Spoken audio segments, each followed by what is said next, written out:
All right. Good afternoon, everybody. Welcome to the third session of the Industry Topics of Engineers.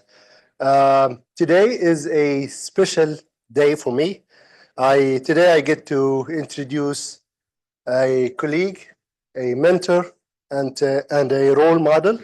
Um, uh, it's my pleasure to introduce Professor Saifur Rahman.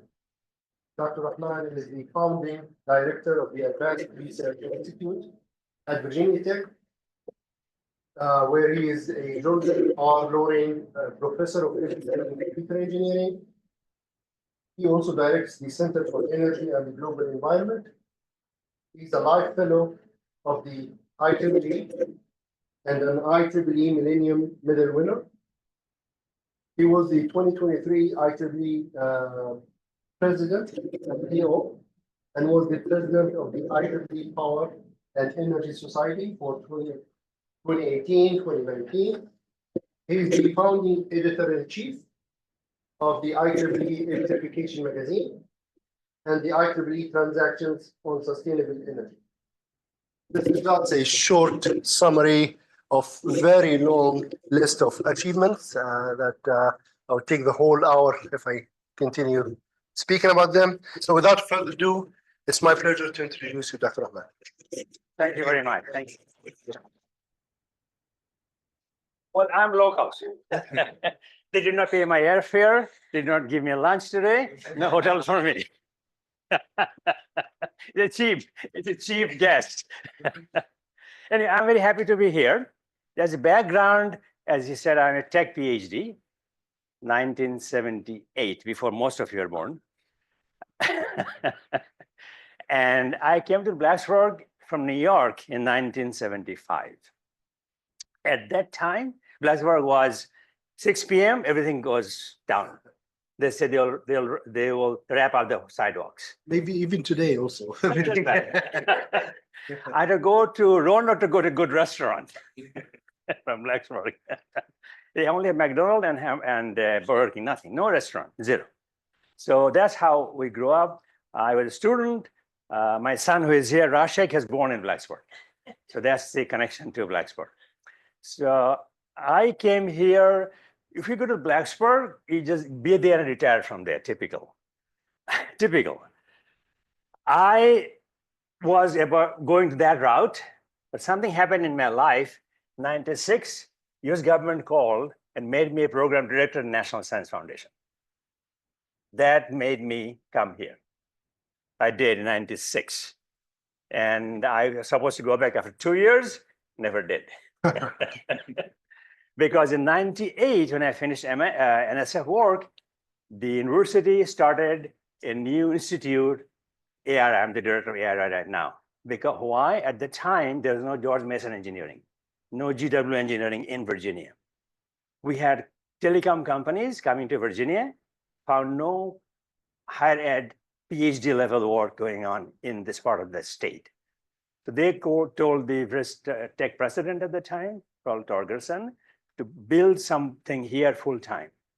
I was sent to lead that program in Alexandria in 1908. So and then he moved to Arlington here.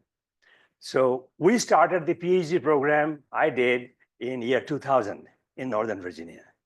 Before that, if you are a student here, you go to Blacksburg for a year to meet residency requirements for PhD.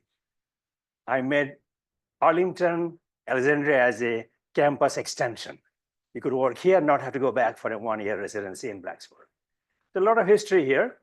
And I was elected IEEE president in 21, became president in 23. I'm the first tech faculty ever to become IEEE president. First ever, in 150 some year history. So that's where I'm coming from. I am very focused on the last 5 years or 6 years on climate change. I run the IEEE Climate Change program now. I'll give you more details later on. So that's the thing. Now the question is what you as an engineer can do to make climate more sustainable. That's the talk here, okay? So I will show you this building. Sorry, you know what the building is. I show this slide everywhere I go because at the bottom I have my my own website, saifurrahman.org. That website has this talk already published. I tell my audience, it's already there.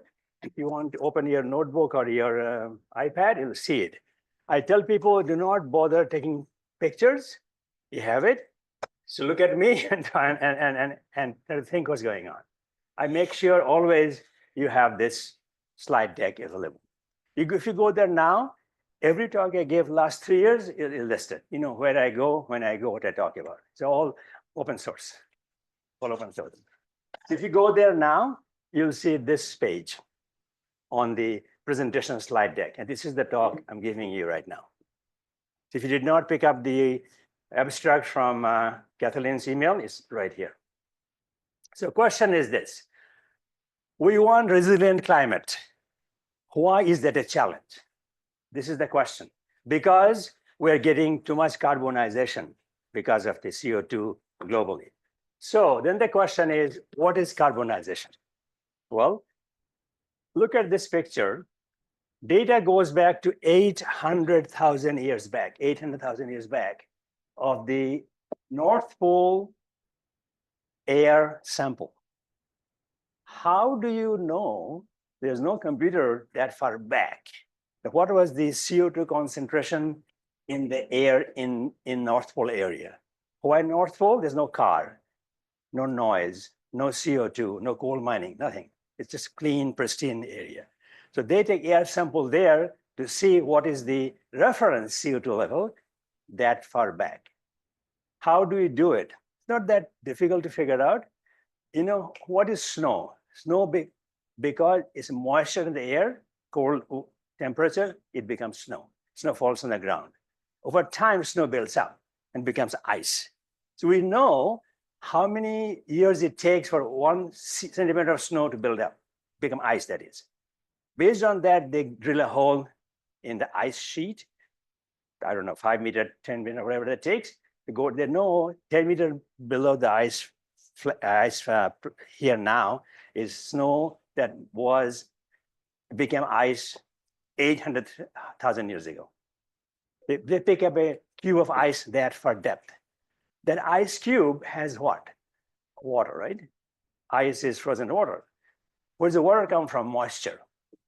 If you go and do a spectroscopy on that ice cube sample, you have water and the content of air sample in that water. Because what snow means what? Moisture and air. It cools, becomes snow, ice, and stays there. And they bring it to the lab, you figure out how much CO2 was there at that time. You look at the numbers here, 800,000 years till about early 1900s. It varied between 180 and 280, up and down. Why that varies? Because of the other things. There was forest used to burn. Forest burns, you got sulfur dioxide. If sulfur dioxide slows down the ice, sunlight, less warming, a reflectant. Deflection causes this change. And this is not that bad. Beginning, late 1800s, it began to rise. From 1950 onwards, became almost a vertical line. Today it's like 420, 430 parts per million. It was 280 before. Why almost a vertical line? If you go back in this country globally, we began to burn coal for power generation in the 40s after the Second World War, large amount, and transportation. That's why it grew so fast. If I go back further, this list here, you see closer, 1750 till now. The red one is the CO2 concentration, and right side, the blue one, is the CO2 emissions. One is concentration, parts per million, one amount of CO2 out in billions of tons. So it was almost zero till about 1840, 1850. 1850, 1860, Mr. James Watt, you know who this person is? He invented the steam engine. Scottish guy. I was in Glasgow, took this picture, his statue in Glasgow. He's a local guy. So he invented steam engine. How do you run the steam engine? Not burning wood, burn coal. coal became a popular fuel at that point going forward. That's why beginning late 1800s, it picked up. And it was 1930, 1940, 5 billion tons per year. Now it is now it's 40 plus today. Amount of CO2 goes to the sky every year. That's the number. And that is high. How many of you heard about the Paris climate change commitment? 1.5 degrees centigrade commitment. I go to a COP conference. I was in Baku, Azerbaijan this November. Before that was Dubai. Before that was Egypt. Before that was Glasgow. It happens every year. UN conference on climate change called COP. Anyway, so COP said to maintain 1.5 degree or less before the end of the century, we must slow down the CO2 to almost 10 billion tons, not 40 billion tons. That's a challenge. I'll tell you where we are right now. Anyway, so this is carbonization, adding CO2 to the atmosphere. You might say, well, if we add something, it rains and then CO2 will dissolve. No, CO2 lives for 150 years in the atmosphere, 150 years. So what you are seeing today came up that far back and still there. So impacts. These are the impacts. First of all, data from WMO, the change in temperature with reference to mid 1800s, 1850 in that time frame. You see that number, 1860 till about 1940 or so, is 0 to 0.5 degrees. After that, it became straight up, almost exponentially. And these colors represent the temperature reading from different sources, not just one. There's 6 sources here, from NASA to other people.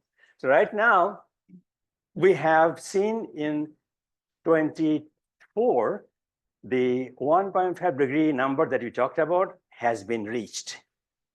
We said by the end of this century, it needs to be below 1.5. This is 2025. We left 75 years left. We are getting this 1.5 degrees. That's not a good sign.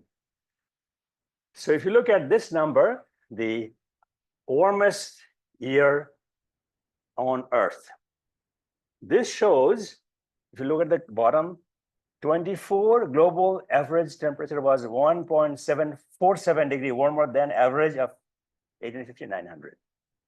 That's the thing, already close to 1.5 degrees centigrade. You see those numbers. I'm giving you data for like 50 years or so. Yeah, 50 years. Well, average is 1850, 1900. Average. I'm going beyond that. So you see the numbers. Baseline is right here, 20-year baseline. See all the yearly changes from winter to summer to winter back again, northern hemisphere, by the way. 24 is an outlier. This chart I have for 23 was also outlier.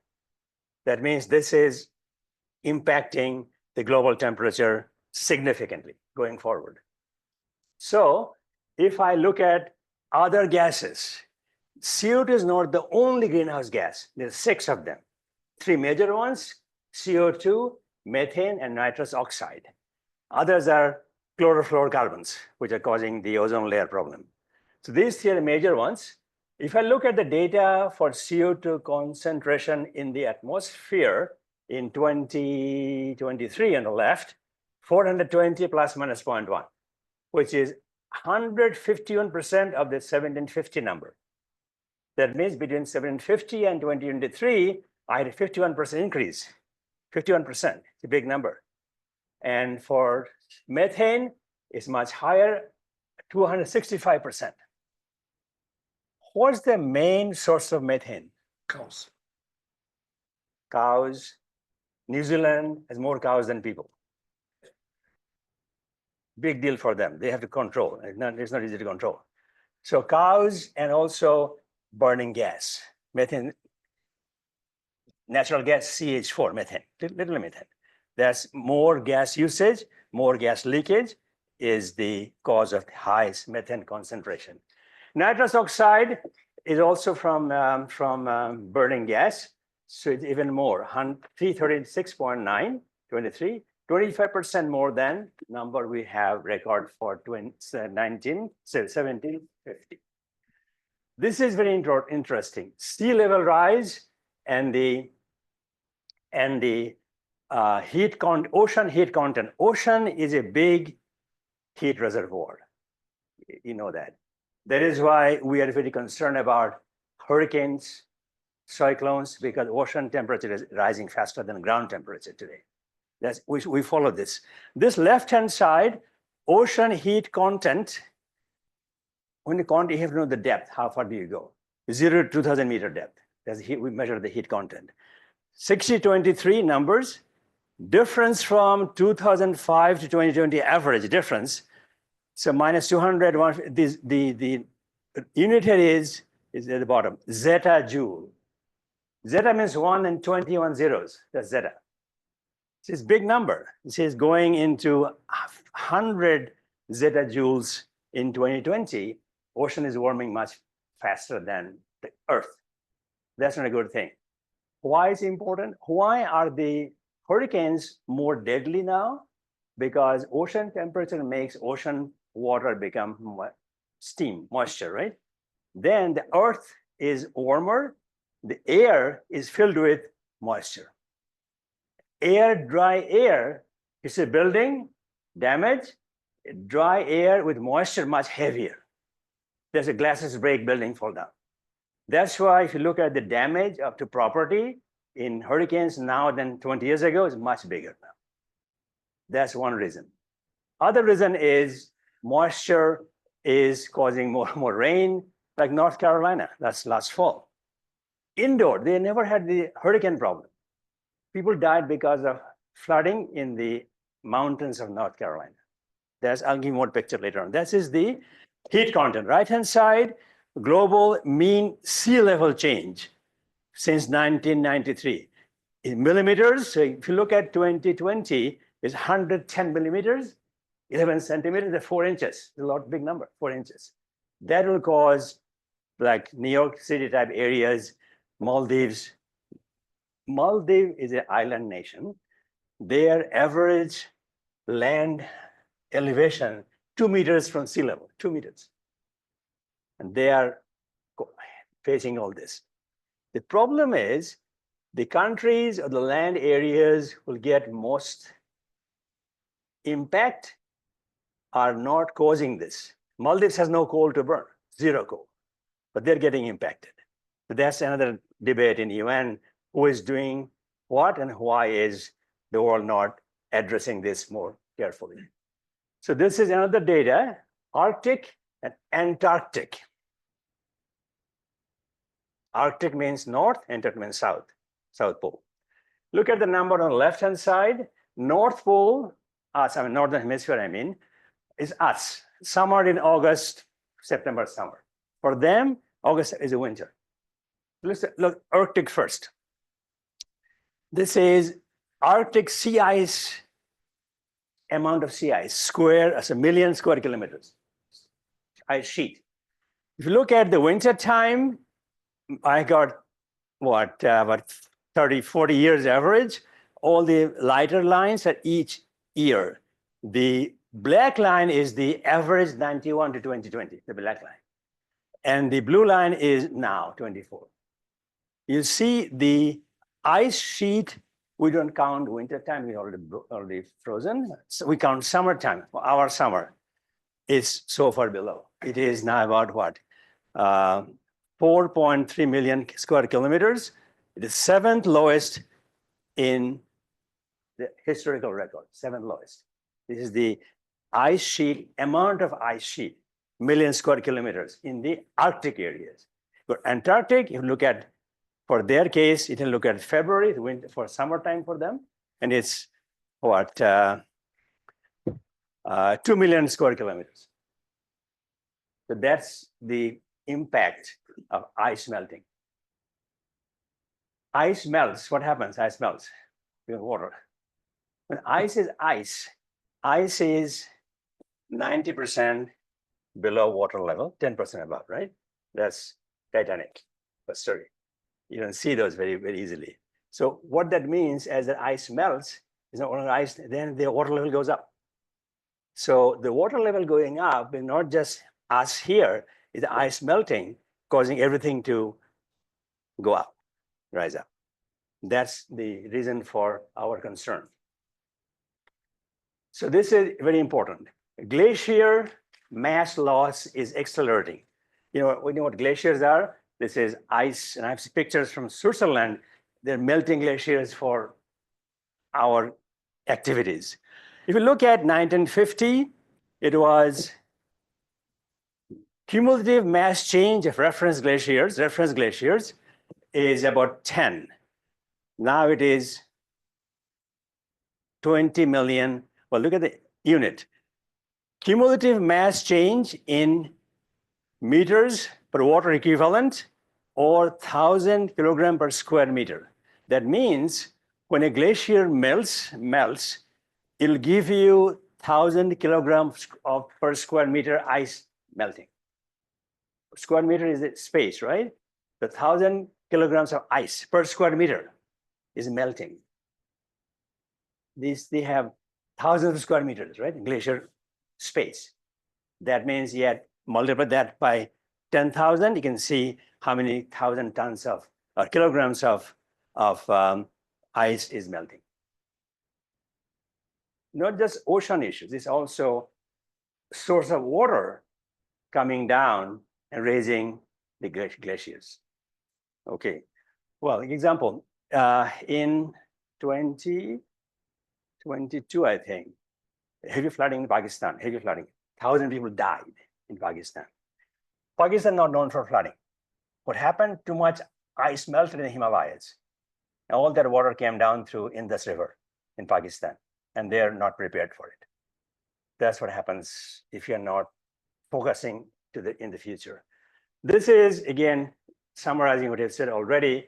The many data sources, I look at on the last one, calculated human contribution to warming in 2023. So this is a range, but average is 1.3 degrees centigrade. That means we because of driving, because of burning fossil fuels, because of other issues, we're raising the global temperature. 23, it was 1.3 degrees higher. You saw 24, 1.47 in 24. That's not a good sign. Okay, so again, global water resource. If you watch the news, you probably can figure out why was the fire so devastating in LA this last month. Last year, LA had flood. Not too much water last year. Flood means you have vegetation. A lot of ground cover vegetation last year. The things grew. Now it's too dry this year. Vegetation died and became fuel for fire. If you didn't have so much vegetation, you don't have so much things to burn. I was in San Diego last week, and I was driving by near LA area, and it's all burned. So careful, it's not just one thing that this year I do this. It is cumulative effect. Too much rain last year made more plants to grow on the ground. Now, this is too dry, that dried up and catches fire, and the fire spreads fast. That's what we have to be careful about. So my point is, look at the last bullet here, bullet 4. 23 data here, 3.6 billion people face inadequate access to water at least 1 month per year. This drinking water, half the world population almost. By next year or so, that number will grow to 5 billion people. Water shortage. Water shortage means agriculture problem, people fight, animals cannot drink, and things get out of control. So this is some numbers. Climate change impacts. Upper left, Bangladesh. Upper right, India. Lower left, LA. Lower right, Brazil. All over the place. So this is something we have to understand. Now, my point at the end is what can we do as individuals so that we can slow down the CO2 emission from our habits going forward. This is the LA. You have seen Palisades. This is a household name now. That's where the problem happened. And this is January 7, January 8, the houses are burning without control near the beach. Dry. That's the only thing. Dry air, dry, and also Santana wind in California. There's another reason to make this engulf very, very quickly. This is Bangladesh. Look at their faces. This kid, I feel sad. This kid is wearing this thing to float and carrying his food to a higher level. They're so helpless, these people. And they didn't cause this. Today, China #1, CO2. US 2, India 3. CO2 output, and Europe #4. On the upper right-hand side, this woman is carrying her baby through knee-deep water. I didn't desert it. And at the bottom is 2 kids floating on a tree and a bamboo pile. That's life. Very, very sad. Next is India. Heat wave last year in New Delhi. Lack of water supply. On the lower right is the local city water truck is giving them water. They have like, I don't know, 30 tubes, and you go there, fill up your whatever you got, bottle to get drinking water. No, nothing to take a shower with. It's not, just forget it. Just drink and survive. That's what's happening globally. This is Spain.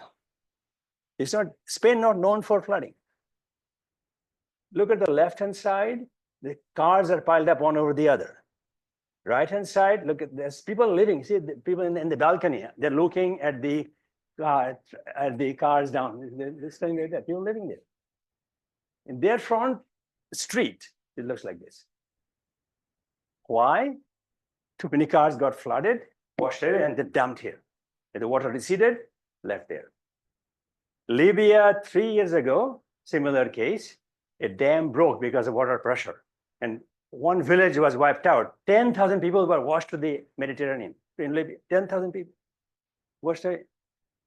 Come so fast, they could not leave quick enough. So this is Greece. Greece is not known for flooding. 23, flooded, Greece. This is drought. One is flood, one is drought.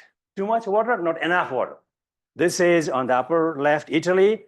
You can walk across the riverbed now. No need to use the bridge.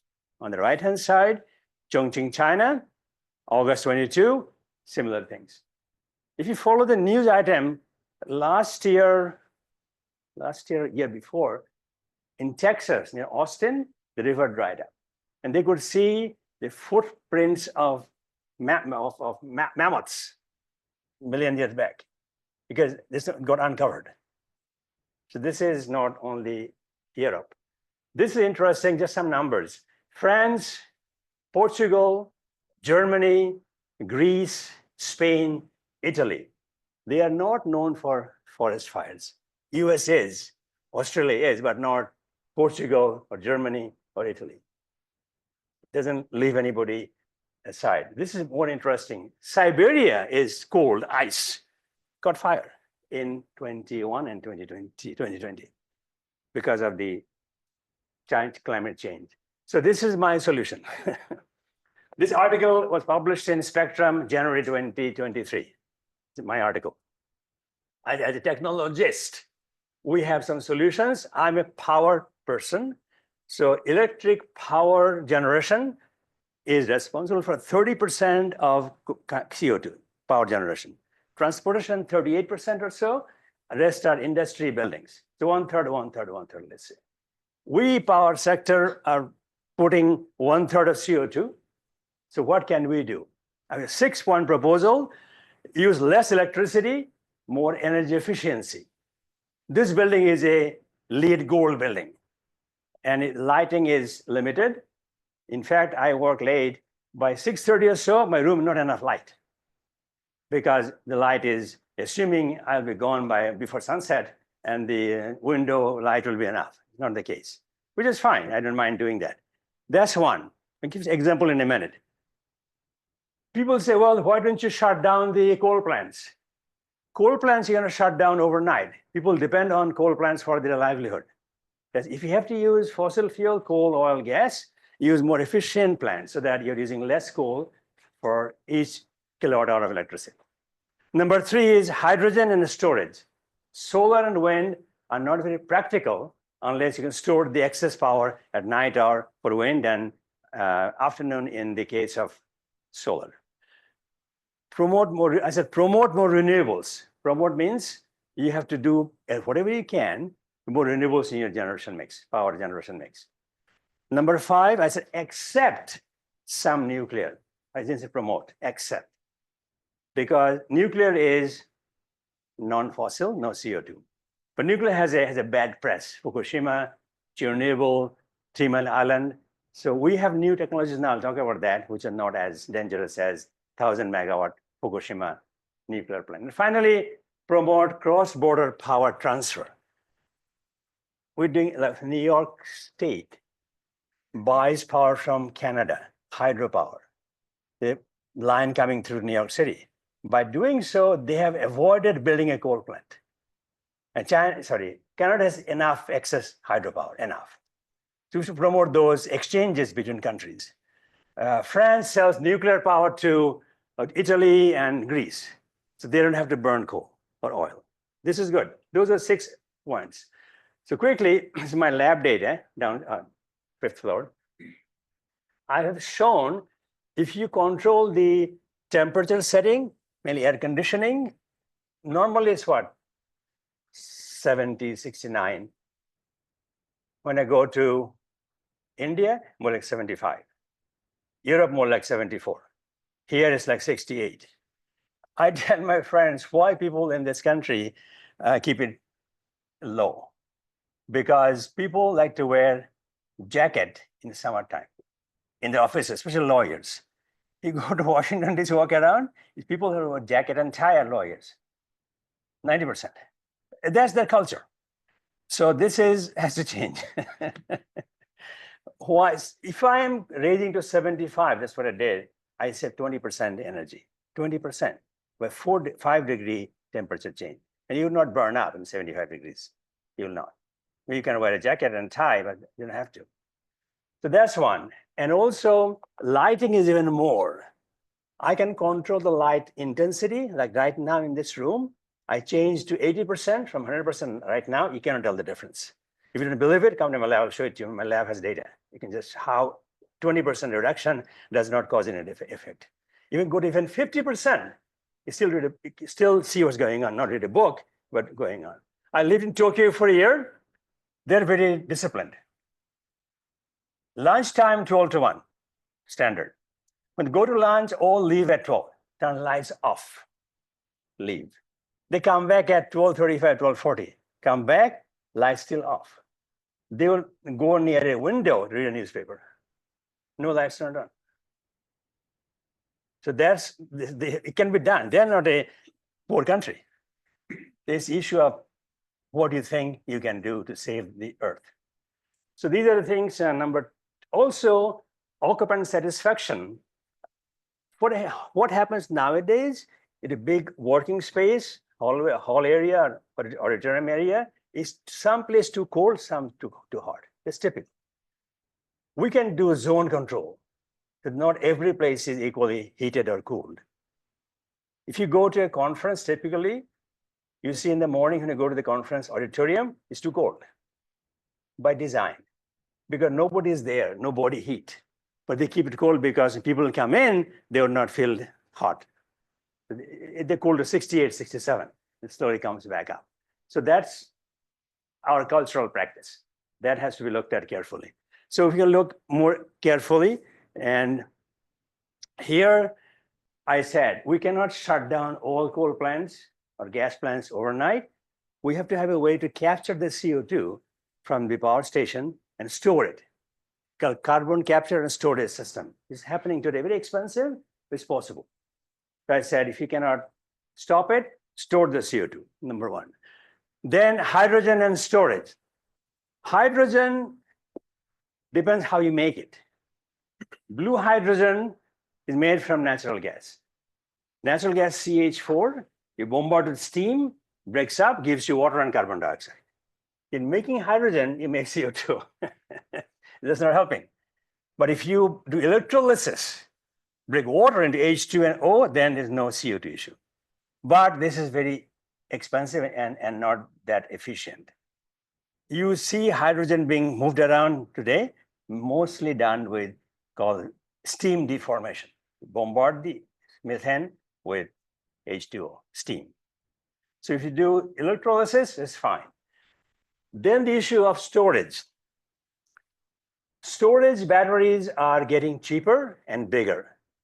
Right now, it's common to get 2 megawatt-hour battery and 2 megawatt. That means you give you 2 hours of 2 megawatt from that one box.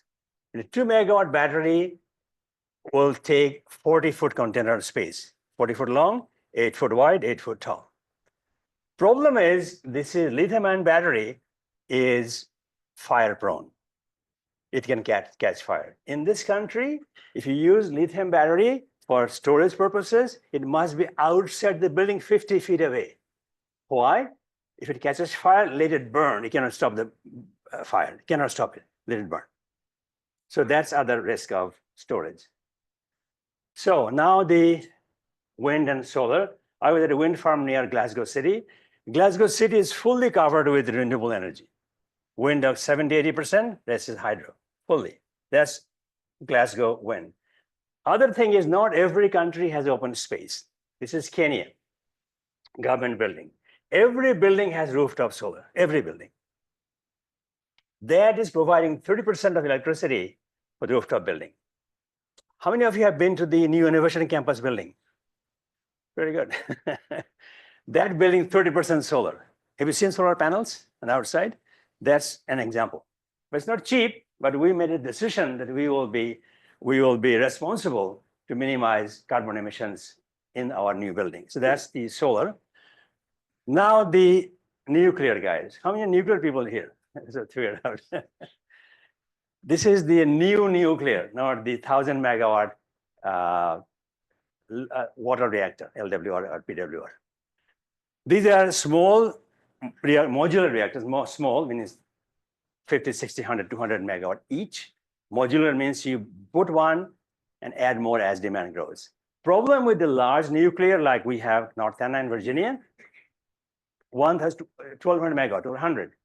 Build it, demand not enough. So you just have to wait for demand to grow. But here you build as demand comes through and doesn't take 10 years to build like the big ones. So the two kinds will advance, and I'll give you in a second going back to that.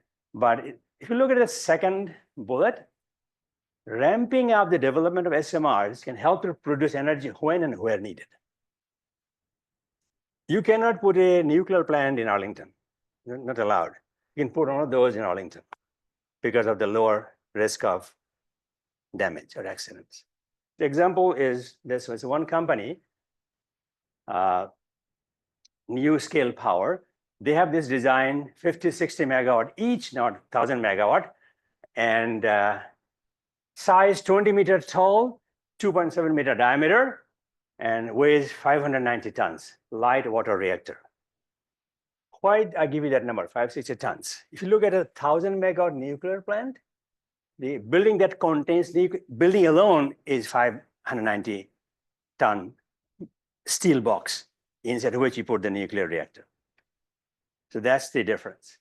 And as demand grows, you can do everything. One thing you see on the right-hand side is all contained.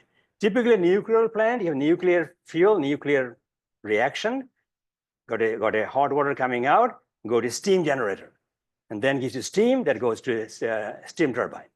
3 stages, here all in one box.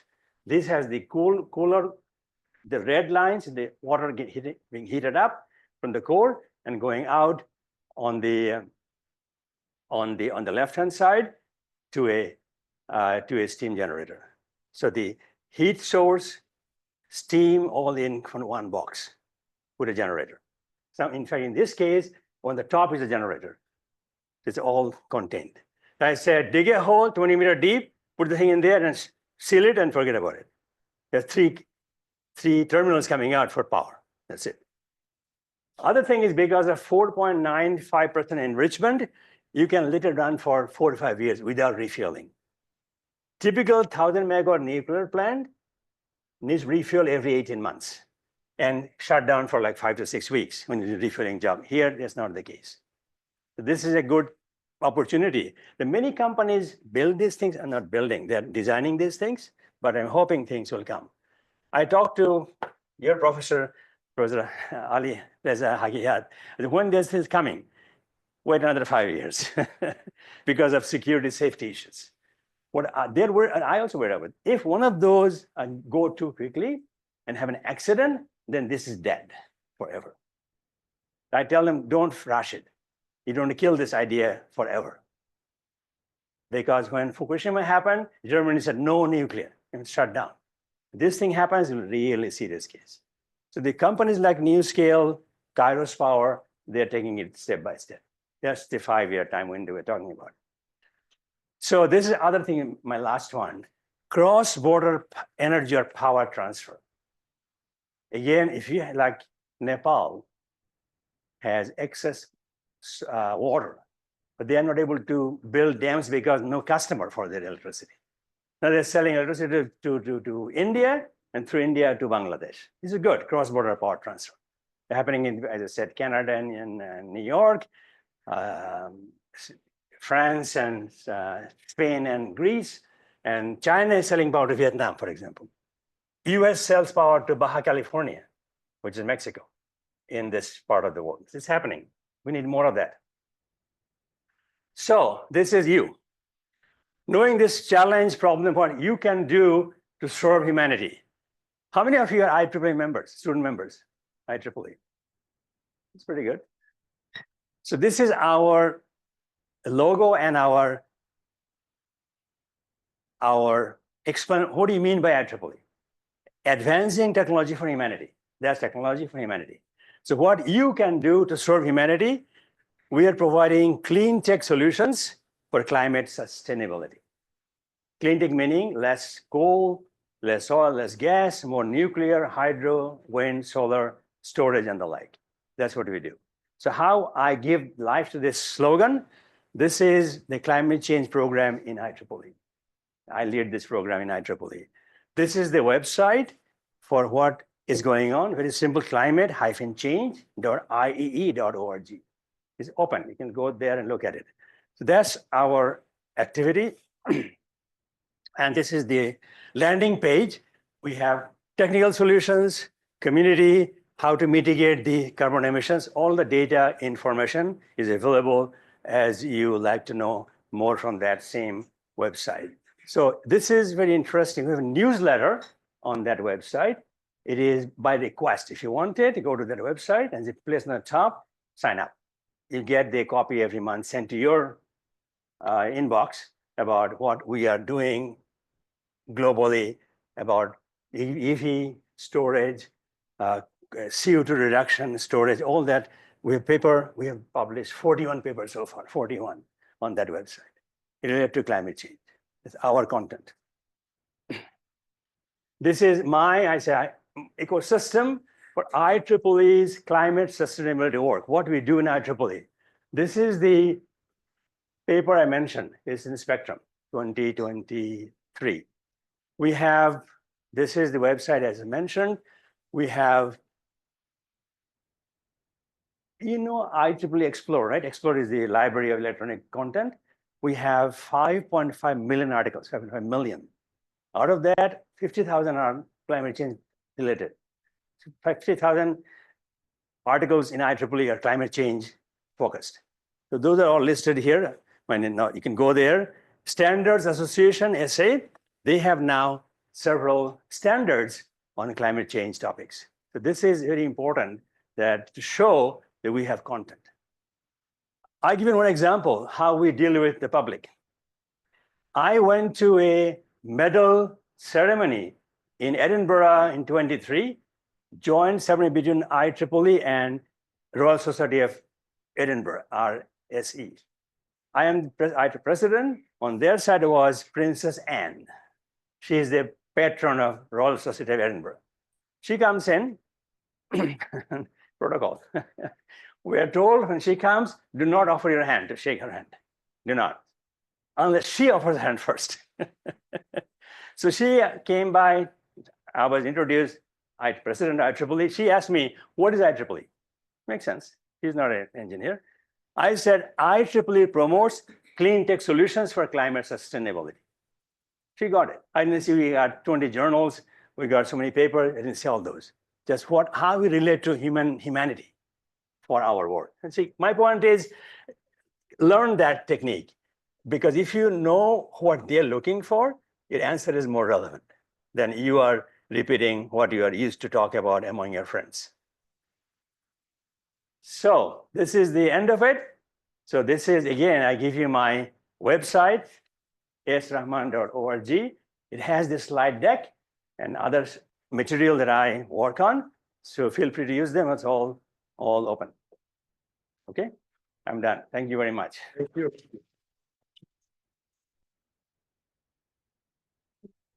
I hope for non-double-E's like you guys, it made some sense. Oh, good. Yeah, go ahead, you manage. Oh, I just out of curiosity, I have a question about a slide. You have a slide about the ocean temperatures. Yes. I think it was roughly between 15 and 18, slide 15 to 18. There was a noticeable decline in the rate of warming, like around 1985. Do you know why that occurred? This is the El Nino effect and sulfur dioxide. A good point. When you have eruption, volcanoes, you get a lot of sulfur dioxide. SO2 goes up and gives you cloud cover, SO2 cover. Then the sunlight doesn't go through. It doesn't come through, it doesn't hit the land. That's why it is less. There was just Yeah, this is the Philippine eruption. That's right. Good observation. Yes. Any other question, comments? Yes, sir. Yeah, so fantastic presentation, by the way. Just I've engaged a little bit with climate change and technology, and some of the things I hear from like a lot of climate change activists is we have all of the technical solutions we need. It's just about implementing and changing, society to the sustainable green. Do you agree with that, or do you think there could be more technical progress that would help with the issue? I go to a co-op conference every year. I see people with placards, shut down all the coal now. Coal plant has two sides, the coal mining and coal usage.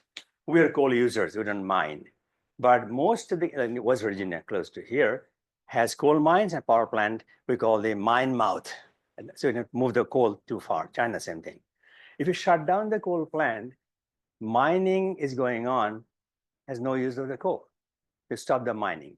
The many families depend on the coal mining jobs. That's the biggest challenge. China cannot shut down coal that quickly. They have a mining town, they have schools, they got shopping, they got hospitals, shopping. What do? You cannot.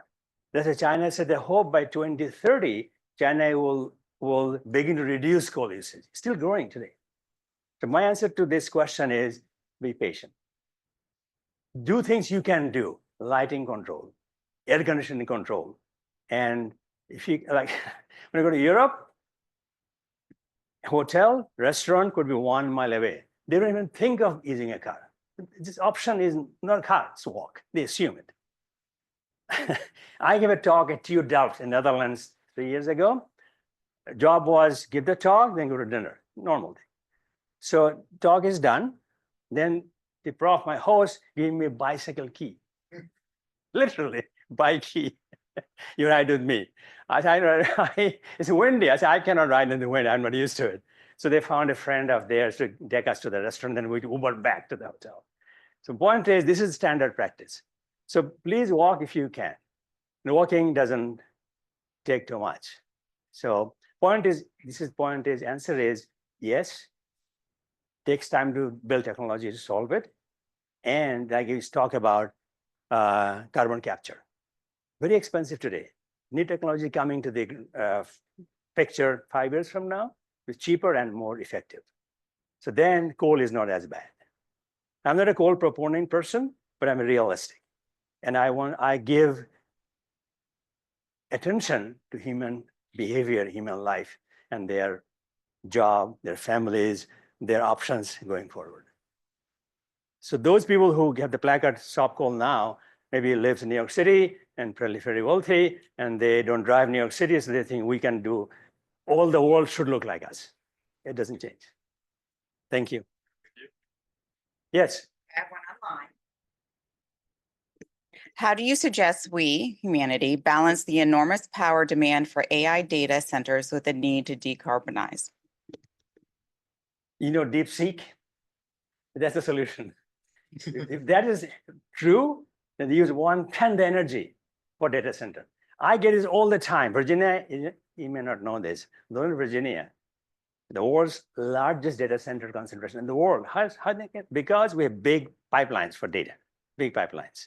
So they build it here. I talked to AWS, Microsoft, Google, the data centers here, all of them. So the big deal, not just power, also water is a big deal for data centers. So what I have said, I can control the AC control, I mean, more efficient AC systems, possible, but not zero. But I'm looking at the core. I said, can you use less energy in your chip to do the data processing? That's research going, right, starting to happen today. The chip is more efficient. So you're using less, it's called energy being transferred between chips. Not all the chips are running full time, load wise, but they're running, their capacity is full. Electrically, they're fully supplied, not being used. So if a smart algorithm can look at the usage pattern, based on that, supply just enough power to do the job at that moment in time. That could be one way to address that issue, that chip level, yes. Thanks for the presentation. My question is about in Switzerland, Davos. There is each year there is an economic forum where I know, I've been there before. Have a time machine, right? Yeah. To the end of the world. So what is your can you give like 10 years expectation, your personal opinion? Well, they have this clock. It's like 11:59, something like this. It's not going to blow up the world in 10 years from now.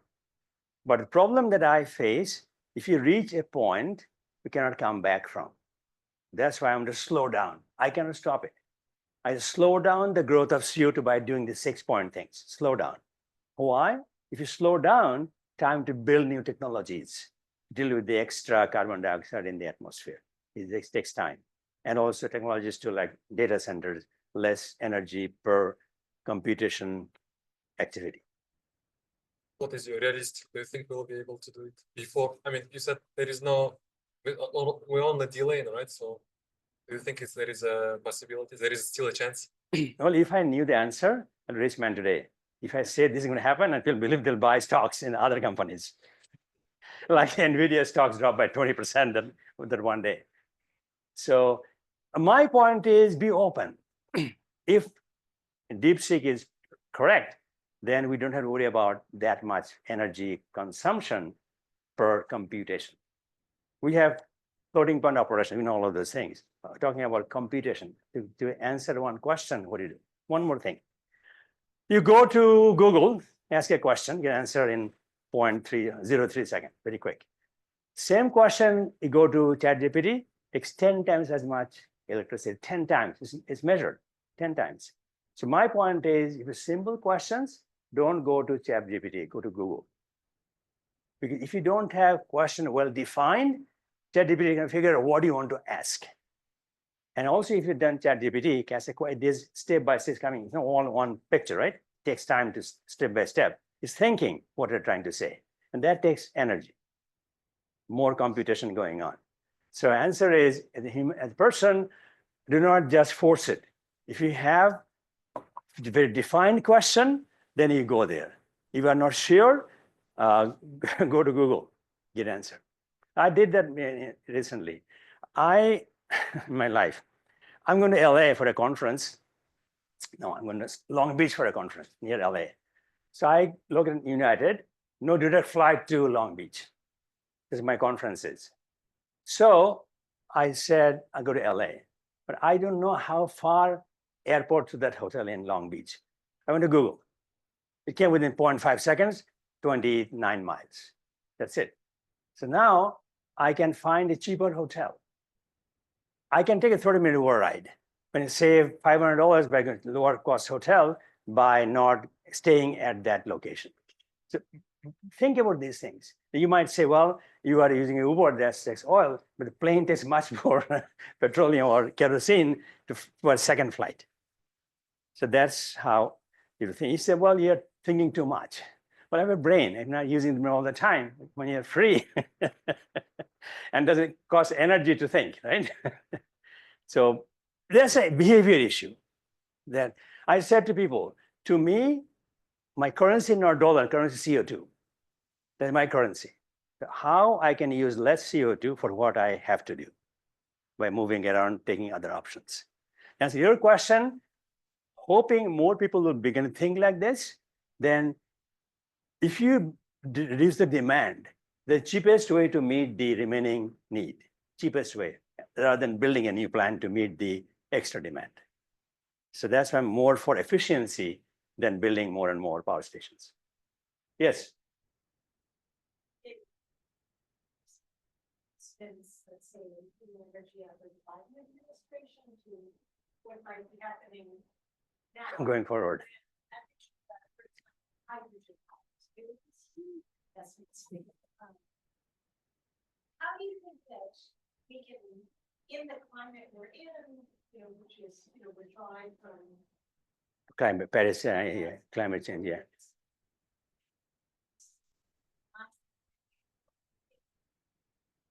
It's bigger than individual behavior, but that is smaller than huge government investment. Well, I have thought about the hydrogen hub thing.